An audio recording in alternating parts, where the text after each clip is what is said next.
नमस्कार, मैं हूं आपके साथ मयंक। देखिए 2 दिन पहले जिस तरह से अली खामेनेई साहब पर हमले की कोशिश हुई, उसको लेके मैंने विस्तार से वीडियो बनाया था। लेकिन मैंने ये समझने की कोशिश की कि आखिर ये पूरे हमले की साजिश कैसे रची गई, इसके पीछे कौन था और किस तरह से ईरान की सेना ने इस पूरे हमले को फेल किया। देखिए ये समझना बेहद ज़रूरी है। ईरान के सुप्रीम लीडर अली खामेनेई साहब एक ऐसे शख्स हैं जिनके न सिर्फ ईरान में बल्कि पूरे दुनिया में करोड़ों फॉलोअर्स हैं, लाखों नहीं करोड़ों फॉलोअर्स हैं और उनको वो अपना सुप्रीम लीडर मानते हैं। इसलिए अगर उनसे संबंधित कोई भी साजिश होती है, उनसे संबंधित कोई भी उन पर हमले की कोशिश होती है, तो इस बात को अच्छे से समझना ज़रूरी है कि कौन इस हमले के पीछे था, साजिश कैसे रची गई, उसका एक एक तार बाहर आना चाहिए, एक एक खबर बाहर आनी चाहिए।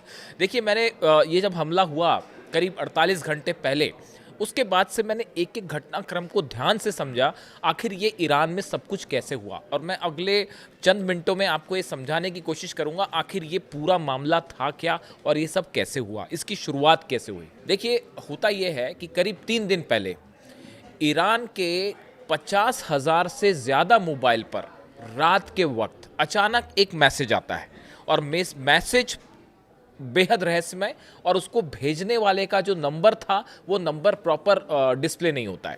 अब देखिए जो मैसेज था, अब देखिए वो मैसेज क्या था। मैसेज में लिखा था, अमेरिकी राष्ट्रपति एक्शन लेने वाले इंसान हैं, बस इंतज़ार करो और देखो।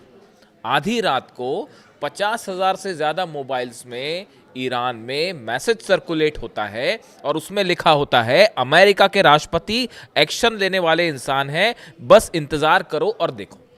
ये मैसेज जैसे ही मोबाइल पर आया, उसके बाद आईआरजीसी और ईरान की सेना और ईरान के जो खुफिया एजेंसीज हैं, इनके सबके कान खड़े कि ये मैसेज अगर आया, रात के समय ये मैसेज कैसे आया और इसके पीछे कौन। तुरंत इसका पता लगाने की कोशिश की गई तो जानकारी ये निकल के सामने आई कि एक हैकिंग की गई बड़े पैमाने पर। ये मैसेज किसी विदेश की साइट से नहीं आया था या किसी विदेशी नंबर से नहीं आया था। ये ईरान के अंदर से ही जो एक साथ कई मैसेजेस भेजे जाते हैं, ऐसी सर्विसेज जो होती है, ऐसी ही एक सर्विस को हैक किया गया और हैक करके ये मैसेज भेजा गया रात के वक्त। अब इससे क्या साबित होता है? इससे ये साबित हुआ कि बड़े पैमाने पर हैकिंग करके एक पैनिक फैलाने की कोशिश की गई। अब जब हैकिंग करके पैनिक फैलाया जा रहा है और उसमें भी अमेरिका के राष्ट्रपति का जिक्र हो रहा है, तो ईरान की सेना यहाँ से अलर्ट मोड में आ गई थी कि हो सकता है कि ईरान में कोई बड़ा हमला किया जाए। या इसका देखिए नेचर इस तरह का था जिसमें डोनाल्ड ट्रंप ने देखिए पहले वादा किया था कि मैं ईरान में जो प्रदर्शनकारी हैं उनकी मदद करूंगा, इस तरह की बातें, हम मदद भेज रहे हैं, इस तरह की बातें की थी। तो ये जो मैसेज था, इसका नेचर कुछ इस तरह का था जैसे मानो ईरान के अंदर कुछ बड़ा करने की कोशिश है। ईरान की सेना वहाँ से अलर्ट हो चुकी थी। सबसे पहले ये पता लगा लिया गया कि मैसेज जो है वो कैसे आया। वैसे ही पता चला कि ये इसके पीछे साइबर हैकिंग का हाथ है। मतलब साइबर हैकिंग, ईरान में साइबर हैकिंग का मतलब होता है मोसाद। ईरान में साइबर हैकिंग का मतलब होता है विदेशी एजेंट्स। यानी ईरान की सेना इस बात के लिए तैयार थी कि अगले 24 घंटे में कुछ बड़ा हो सकता है। संभवतः उसका पहला सब ये जानते हैं कि इस समय अमेरिका का सबसे बड़ा कोई टारगेट है तो वो है ईरान के सुप्रीम लीडर अली खामेनेई साहब। मानो ऐसा लगता है कि ईरान की समय सबसे बड़ी कोई अगर ताकत है तो वो है उसके सुप्रीम लीडर। आप देखिए सालों से कोशिश हुई, 7 राष्ट्रपति उनको हराने की, झुकाने की कोशिश करते रहे, लेकिन वो किसी के सामने नहीं झुके। और आज भी अमेरिका का ये मानना है कि जब तक अली खामेनेई साहब वहाँ पे मौजूद हैं तब तक ईरान को आप नहीं झुका सकते, नहीं डिगा सकते और ईरान के साथ ज़बरदस्ती डील करना बहुत दूर की बात है। तो देखिए ईरान की सेना को भी पता था ये बात कि टारगेट पे अली खामेनेई साहब है। सबसे पहले इस बात को लेकर पूरी सेना और जितने सिक्योरिटी गार्ड्स थे, आईआरजीसी जो है वो इस अलर्ट मोड पे थी। लेकिन अब बड़ा सवाल ये था कि हमला करने कौन आने वाला है। इस बात के लिए अलर्ट थे वो कि हमला होगा, लेकिन सवाल ये था कि हमला करने कौन आने वाला है। क्या वाकई कोई हमला करता है, ईरान के सुप्रीम लीडर पर हमले की कोशिश करता है? तो बड़ा सवाल यह था कि ये दुश्मन पता चलना चाहिए कि आखिर ये कौन है।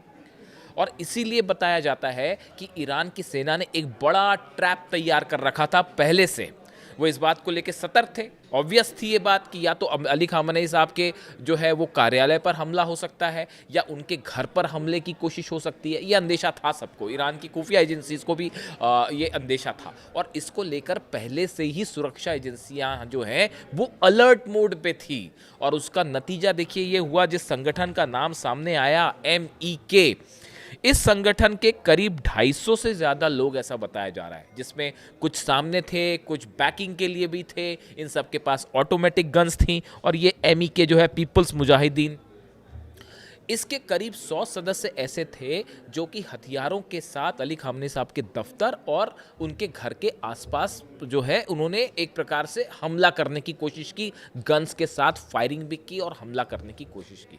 लेकिन ईरान की सेना उनके लिए पहले से तैयार थी। नतीजा ये हुआ, सिर्फ 10 मिनट के अंदर, जो मुझे अपने सोर्सेस से जानकारी मिली है, 10 मिनट के अंदर ये जो हमलावर थे इन सबको मार गिराया गया। और जिस तरह से अक्सर आपने सुना होगा कि इजराइल में मोसाद ऑपरेशन करता है या इस तरह की खुफिया एजेंसीज जो हैं KGB के ऑपरेशन होते हैं रशियन एजेंसीज के, बिल्कुल आप ये समझिए कि उससे भी कहीं इफेक्टिव अंदाज में ईरान की सेना ने महज 10 से 15 मिनट के अंदर 100 से ज़्यादा हमलावरों को मार गिराया है। इस तरह की जानकारी है। देखिए, इस बारे में ईरान की तरफ से कुछ क्लेम नहीं किया गया।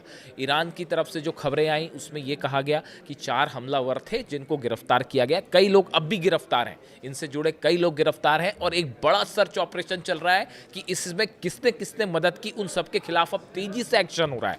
ये एक्शन आज से नहीं हो रहा। जो ईरान में गद्दार बैठे हुए हैं इनके ऊपर जो ईरान बता रहा है कि पिछले 12 दिन की जंग के बाद से हज़ारों जासूस गिरफ्तार हो चुके हैं और उन पर लगातार एक्शन हो रहा है। और अब देखिए हुआ ये कि ये हमला करने तो आ गए, इन्होंने अपनी आइडेंटिटी एक्सपोज की। कोशिश असल में ये हो रही थी कि ईरान में एक ऐसे संगठन को सामने लाया जाए, एक नया गुट सामने रखा जाए जो वहाँ की सत्ता को, वहाँ की सरकार को चुनौती दे सके। देखिए, इस समय एक बड़ी बात यह है, असल में अब समस्या भी तो अमेरिका की ये है कि पूरी ईरान की जनता वो अली खामनेई साहब के साथ है। जो प्रदर्शन हुए वो भी आर्थिक कारणों से हुए।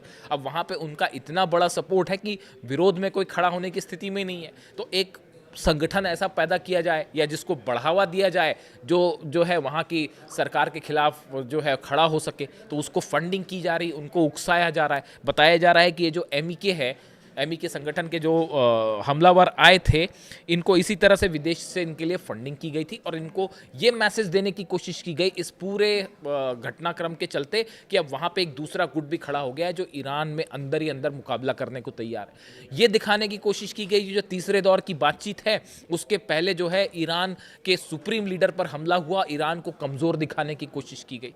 ये इसके पीछे मकसद थे। और तीसरा मकसद वो जो मैसेज आया कि अमेरिका के राष्ट्रपति जो है लेने वाले इंसान है, बस इंतजार करो और देखो, ये लोगों को भड़काने की कोशिश थी। ये मैसेज किसने भेजा था इसका नाम अभी ईरान ने साफ नहीं किया है।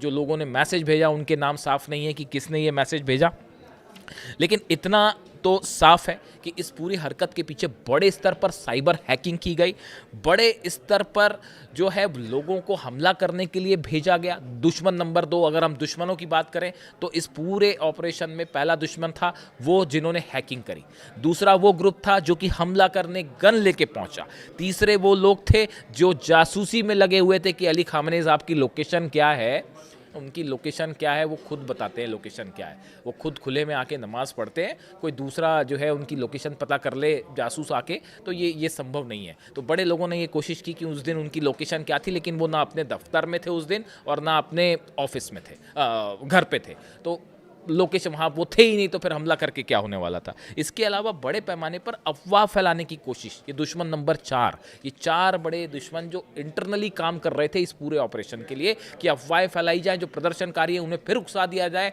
कि अली खामनेई साहब पर हमला हो गया है, इस तरह की अफवाह फैलाई जाए और उसका फ़ायदा उठाया जाए, ये मकसद था।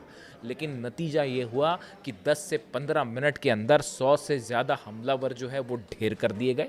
ईरान की सेना ने संदेश दे दिया कि आप इनके करीब पहुंचना तो दूर, हमारे सुप्रीम लीडर को आप इनके पास पहुंचना तो दूर, इनके ऊपर आंख उठाने की कोशिश करेंगे तो अंजाम सामने है। ईरान की सेना ने ये जवाब दे दिया और ये जवाब सिर्फ ईरान तक सीमित नहीं था। एक बार फिर ये मैसेज उन सब संगठनों को भेजा गया जो ईरान के बाहर बैठे हैं और ईरान में अनस्टेबिलिटी फैलाने की कोशिश कर रहे हैं। ये संदेश ईरान की सेना की तरफ से दिया गया और ये इतना प्रिसाइज ऑपरेशन था ईरान की सेना का और बिल्कुल प्लानिंग के साथ किया गया था और बड़ी सफाई के साथ जो है इस पूरे के पूरे हमले को फेल कर दिया गया।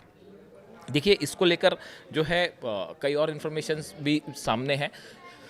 कई ऐसे संगठन हैं या कई लोग ऐसे हैं जो इस पूरे ऑपरेशन में अब भी मतलब शामिल थे और अब भी वो ईरान की सेना की गिरफ्त के बाहर हैं, ईरान की पुलिस की गिरफ्त के बाहर है। इनको लेके एक बड़ा हंटिंग ऑपरेशन जारी है ईरान में और ख़ास तौर पर आपने देखा होगा ईरान के जो बॉर्डर से लगे हुए इलाके हैं, अक्सर इस तरह की खबरें आ रही हैं वहाँ से कि है ईरान की एक सेना के काफिले पर हमला हुआ, एक ऑयल रिफाइनरी पर हमले की कोशिश हुई। ये इस तरह के जो ब्लास्ट की खबरें आ रही हैं, इसमें भी इन्हीं तरह के लोगों का हाथ है। इसी तरह के एमईके जैसे संगठन हो गए या फिर जो एजेंट्स हैं, जो ईरान कह रहा है कि बाहर के एजेंट्स हैं यहाँ पे जो काम करने की कोशिश कर रहे हैं, इसी तरह का हाथ है और एक बड़ी चेन है जिसको अब काटने में लगी हुई है ईरान की सेना और ईरान के पुलिस के अधिकारी।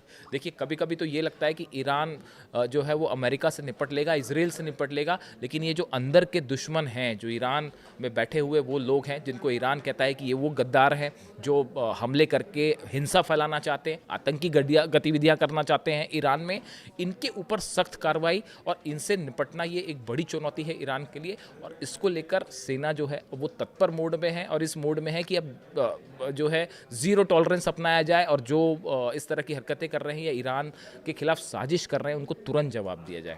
ये जो पूरा घटनाक्रम हुआ, ये ईरान की सेना के इतिहास के एक उन ऑपरेशंस में से काउंट किया जाएगा। देखिए, पहली बार ऐसा हुआ 1979 की रेवोल्यूशन के बाद जब अली खामेनी साहब पर हमले की कोशिश हुई है ईरान के अंदर से और उसका नतीजा 10 मिनट के अंदर हत्यारे मारे गए। ये बात हमेशा याद रखी जाएगी ईरान की सेना के एक ऐसे ऑपरेशन के रूप में जिसमें हमलावर जो है वो अली खामेनी साहब का बाल भी बांका नहीं कर पाए।